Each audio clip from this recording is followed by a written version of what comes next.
Welcome back to Rick 17 TV. I'm back with another flamer. So today's episode is going to be about Styles.P and J Hood. Straight up and down, no chasers. We're going to be going over Math Hoffa's and J Hood's conversation inside of the barber shop. We're also going to be playing a clip where Styles.P voiced his feelings about J Hood going on the barbershop, talking about things that took place in the past with the legendary, infamous group D Block. So listen, man, we didn't come here to play no games. So lock in, strap up, and pay attention. So we're going to start it off in formation by playing this clip from the legendary Styles.P.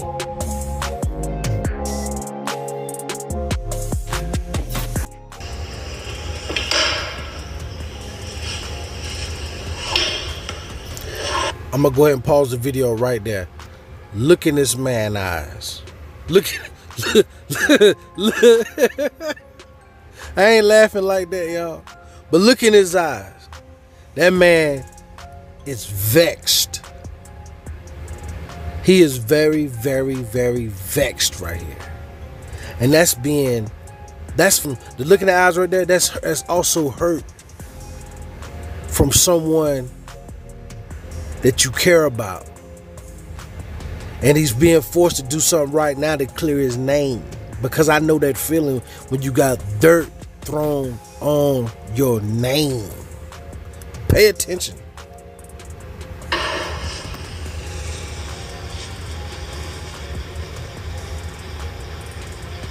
What's good, y'all? Y'all alright? Happy New Year. Let me say this before the New Year's come, because I'm moving on. It's the last of the year. You know, it usually don't feed into... I'm going to stop it right here. Let me say this before the New Year's come, Styles.P said, because I understand that. He don't want to allow baggage and things from the last year to cross over into the new year. You want to start fresh. You don't want to have to deal with headaches and lies and rumor and slander. You know what I'm saying? I understand it. I get that. Pay attention. The group doesn't feed into this. It's been 20-some long years. First and foremost, Math, I'm disappointed in you, bro. In my expert opinion, you didn't ask me anything about J Hood. Then you want to have J Hood up there. You could have called me on my line. He vexed. Checked the shit he was saying. He's being respectful in the most humblest way he know how. You gotta do when it comes to working and getting business out. But that, my man, was some whack ass shit. But I get it. Love is love. I still love y'all. Still love the show. Get what it is. But next time you could G-check or fact-check the thing. One, we ain't no clickbait group. Luch don't owe you no fucking interview. And nobody definitely don't owe J Hood no fucking 60 G's. I'm really disappointed in J Hood, to be honest with you. Hood, it's been 20-something years, bro. 20-something years. We never spoke greasy about you. After you did your bullshit, you did your sucker shit, nobody never said anything wrong about you at no time. Actually, after you did that bullshit, I spent about 3 years of my life protecting your ass. People wanted to touch you and harm you in places and call me and had to travel on you. Leave that man alone. God bless him. You know what I'm saying? Now I'm going to stop it right here. For those who don't know, J Hood is from North Carolina, from my home state. He's from my home. So you got to look at this. J Hood went from North Carolina as a child with his mother. Quote unquote, J Hood said they moved to New York in pursuit of his rap career. And he was around 13, 14 years old. So you got to look at it. J Hood ain't even a New York native. And D Block understood that. They understood that this is not your native turf. And he dug deep. I felt him when he said that, because I understand those territories. I've been the one protecting, and I've been the one being protected. I know all about what that statement means right there. Y'all pay attention. Here it is 20 years later. Luch been in your house to fight your father for you before. Niggas gave your mother money when your house burned down. We actually made you into the artist you are. Luch used to argue with Flex, the player shouldn't do this, but your old 60 G's, the label didn't even really want to fuck with you, but your old 60 G's, and the sucker shit about it, Ryan, didn't even say, you know you ain't no 60 G's because you tried to fucking sue us. You went to the lawyers. You tried to sue us. You tried to see that we had your publishing, to see that we didn't have your publishing, and your publishing was dead. And then I bet you never told the people there that I told you, Hood, whatever you want to do, however you feeling, God bless you. I'll make sure it's okay. We'll fix what needs to be fixed, how it needs to be fixed. But you still went and did that sucker shit you did. So the niggas never wanted to fuck with you. And 20 years down the line, you are still bitter and using our name for attention. Why didn't you make successful albums in them 20 years or do something with your time successful? Ooh. That is on you, my brother. Ooh. You're not part of D-Block because you ain't cut from the cloth we cut from. Ooh. We would never turn around because we ain't happy. Or the niggas who took care of you, you feel old more that you never gave shit to, that gave you your name, your look, your fucking everything. And you wanted more looking at other people and you didn't get it, so you decided to flip. You ain't like us. So that's why it didn't work. But I'm offended that you didn't just go up there and actually fucking apologize. I don't know why you didn't just apologize. How the fuck are you a co-founder of D-Block? Are you fucking kidding me? I love you. I wish you the best. God bless you.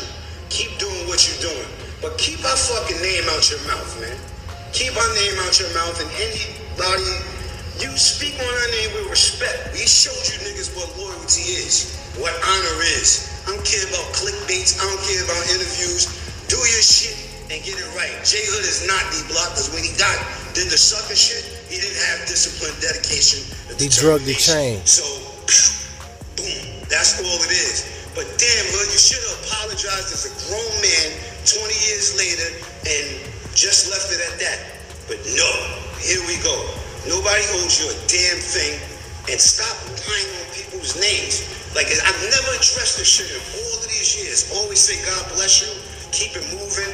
But damn, bro, 20 years later, you still, come on, man. What's up, bro? What's up with you? 20 years later? Are you kidding me? 20 years later, you don't got nothing better to talk about? We never spoke on you bad, never said anything ill about you, never been on any radio station, anywhere, TV, and said one damn thing about you. You dragged the chain on the floor, you ran around. Wow. You was trying to be with 50 and them. G-Unit didn't take you after neither. You flipped because you thought they was going to take you. That shit backfired on you. Wow. So you're not saying everything that happened. And I don't want to bother to say it because it's fucking 20 years ago, and who gives a fuck? Move on with your life. But you ain't gonna lie and say somebody robbed you for something they didn't rob you for. When niggas did nothing but years of taking care of you. Did you ever get charged for a studio fucking session ever?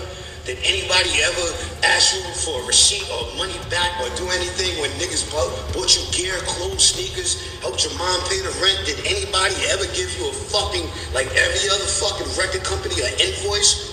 No. Relax, buddy, and keep it G. And just as far as this clickbait shit comes, man, stay honorable or don't. But don't try to use us for clickbait. That shit ain't fly, man. That shit ain't fly, and it ain't cool. I'm fresh out the gym, and I'm on my 5th post seeing you live. And I'm tired now. Now I'm fucking tired. It's been 20-something years, and you want to use our shit to stay alive? Nah, buddy. Do do do do do do do do do do. Da da da da da da da da da da da. Listen. I say that because when I heard J Hood speak on the Math Hoffa barbershop, it all made sense after listening to Styles.P now. It all makes sense. It took just 7 minutes of Styles.P pain being poured out to the world for 2 hours of J Hood's interview to be understood. That's how real can get. And that's how international and universal being real is. It only took 7 minutes to expose 2 hours of dishonesty. I'm not going to say J Hood was 100% dishonest, but it was a lot. But we're going to unravel that right now. Because you look too smooth with it. Yeah. When you came out, I was like, yo, don't for the camera, cool. But as far as me, man, I'm not gonna lie to you, like real talk. It was like some movie shit for me. You feel what I'm saying? Like, and I say that in the sense of like, first and foremost, I come from North Carolina originally. You know what I'm saying? So I moved up to New York when I was like 11. Carolina kid. Well, the whole reason why we moved from North Carolina to New York was because my mom thought that I would have a better chance of getting signed than I would have being in North Carolina. What age was you rapping? 11. I got a wonderful mom. EMI Records at 12. You know what I'm saying? I could have had a deal then, but my mom's basically turned the shit down because they told her that I was going to have to miss school and all that other type of stuff. So immediately after she heard that, she shut it down. We ended up moving to New York without a real plan. We moved to a shelter. And the shelter that we lived in, it was called West Ave. You know what I mean? So anybody that know about the shelters, you know about West Ave. I was in West Ave. Okay, I'm going to pause this right. Okay, I'm going to pause that right here. J Hood mother was so dedicated to her son and believed in her son so much that they moved from North Carolina, my home, to New York without a plan, he just said, and moved into a shelter. Talk about unpreparedness. And their sole purpose of moving to New York was for J Hood to get a deal. Okay. But he just said it was all about school and everything. He had a deal, but he didn't want to miss school.